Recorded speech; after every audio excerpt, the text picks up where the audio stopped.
Hello and welcome to the Civil War Project, where I'm retracing Civil War history one person, place, and event at a time. This is your weekly recap for Monday, March 7th through Sunday, March 13th, 1859. For previous weeks, you'll find them on my channel under the weekly recap playlist. So, let's talk history. Let's talk about the news that everyone is here for, Daniel Sickles and the murder of Philip Barton Key.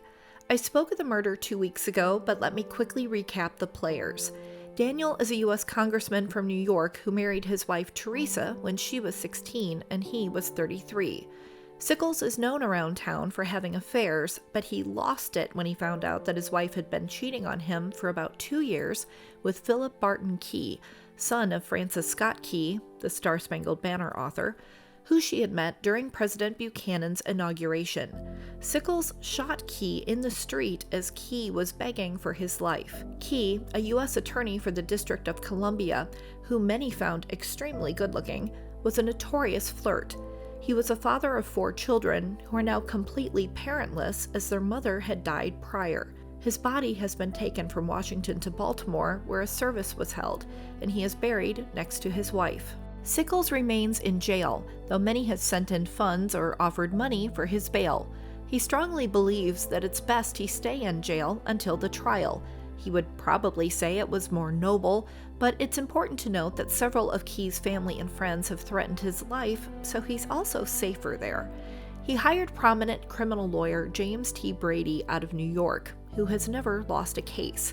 Brady's partner will assist, but he has also asked Edwin Stanton for help on the case since he's back in Washington. A grand jury has convened and Sickles has been charged with murder. His trial will start April 4th. In the meantime, his friends, including politicians, have been visiting him often. President Buchanan even sent him a note. His in-laws were one of the first visitors, along with his own father, which has been reported as causing Sickles great distress. The 36th Congress has ended its session, so there is a void to fill papers. Journalists from all over are hanging out at the jail, hoping to get the latest scoop. Witnesses who knew Sickles and were a small part of the event have been giving witness statements to major papers. They say it is to correct the narrative, but some might think this is brilliant public relations. It has been confirmed that Sickles received an anonymous letter the Thursday before the murder, telling him that Key and Sickles' wife Teresa often met up at a house that had no tenant in a poor, racially mixed part of town. At times, they also met at the Sickles home when Daniel was away. After sitting on this news for a day, he confronted his wife Teresa, and after first denying it, she eventually admitted it was true.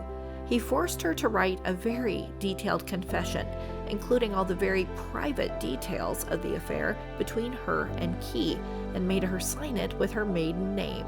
She also mentioned that Key would signal her in front of the house by waving a white handkerchief by her bedroom window, and that is what Key was doing. He made 3 attempts. The Sunday, Sickles murdered him. Every paper in the country is focused on this story, and some of their opinions might surprise you. The New York Evening Post writes, "The provocation which Sickles alleges was the criminal intimacy of Key with his wife. The friends of Key, it is said, denied the charge, but the accounts from Washington affirm that Mrs. Sickles has fully acknowledged her guilt. We should not wonder if this were true. Mrs. Sickles was married to her husband at a time when she was not yet out of her girlhood.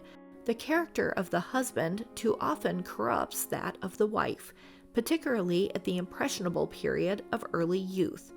Curses, it is said in the old proverb, come home to roost, and so, it may be said with equal truth, do adulteries. Sickles was excluded from decent society in this city long ago, and it would be almost a miracle if, in the school to which he took his young wife, with her character unformed, she should have preserved her innocence." From the New York Herald, "In all its aspects, the affair is a most lamentable one.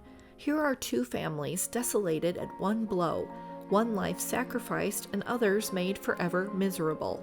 Public opinion will, we apprehend, be most unanimous in favor of Mr. Sickles. He had admitted Mr. Key to his fireside and to his table, to the society of his wife and children. to that magical circle where the man, wearied and baited in political discussions, could seek and find the only repose he might know on the face of the earth. The circumstances go to show that this peaceful and happy existence was deliberately invaded and then desecrated by the seducer. It cannot be denied that such circumstances will go far to excuse the sudden vengeance which Mr. Sickles wreaked upon the head of Mr. Key, answering his hand, offered in the disguise of friendship, at the muzzle of a pistol. Abraham Lincoln gives a speech in Chicago to members of the Illinois Republican Party. It's the first time since he lost to Stephen A. Douglas in the 1858 contest for the U.S. Senate seat. Lincoln states, "I do not wish to be misunderstood upon this subject of slavery in this country. I suppose it may long exist, and perhaps the best way for it to come to an end peaceably is for it to exist for a length of time. But I say that the spread and strengthening and perpetuation of it is an entirely different proposition.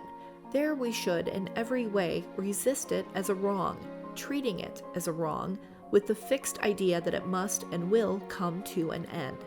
If we do not allow ourselves to be allured from the strict path of our duty by such a device as shifting our ground and throwing ourselves into the rear of a leader who denies our first principle, denies that there is an absolute wrong in the institution of slavery, then the future of the Republican cause is safe and victory is assured.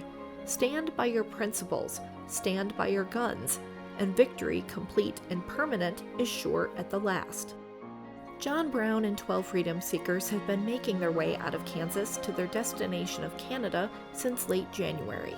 This week, Brown and the group travel by train from West Liberty, Iowa, to Chicago, Illinois, courtesy of funds and arrangements made by J.B. Grinnell, with whom they have been staying with the last couple of weeks.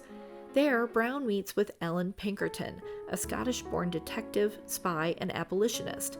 9 years ago, he founded the Pinkerton Detective Agency based in Chicago and has worked on solving many train robberies for the Illinois Central Railroad.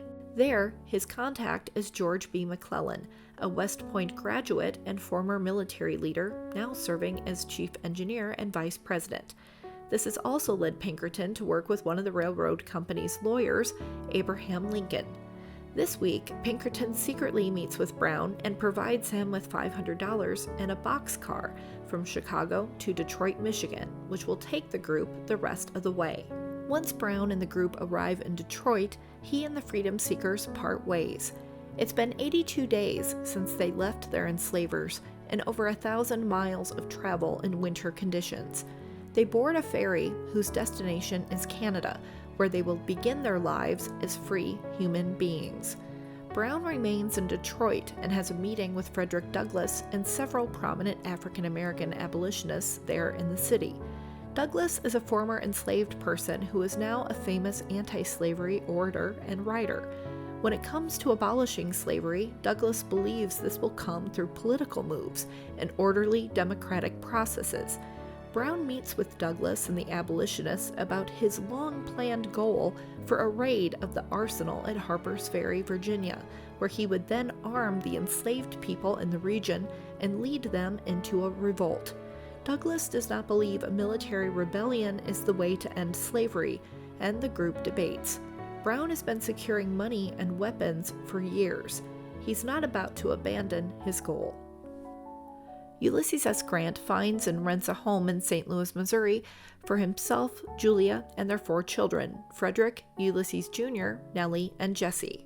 He has been a co-partner at Boggs & Grant, a real estate company just north of the rental home, since January.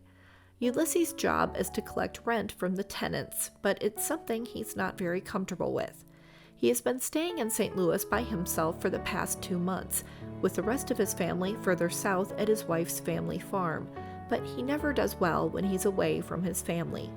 Being together again will bring them all much happiness.